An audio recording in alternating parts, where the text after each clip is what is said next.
This short tutorial will show how to buy shares of J-Long Group Ltd, a publicly listed company on NASDAQ trading under the ticker JL. This is for educational purposes only and not financial advice. To buy shares, you need a brokerage account. I will use eToro as an example to show the process. After registering, you must verify your account, usually by uploading an ID, and then add funds to your balance. Use the platform's search box and enter the ticker JL to locate the listing.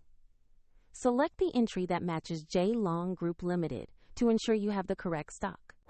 On the stock page, review the company overview and the price chart to confirm key details like exchange and ticker. Double-check the name, NASDAQ listing, and JL ticker before proceeding. Tap Trade or Buy, enter the amount you want to invest, then carefully review and confirm the order details. If the market is closed, the order may be queued or executed at market open, and the platform will prompt you to add funds if your balance is insufficient. After execution, your new position will appear in your portfolio where you can monitor it.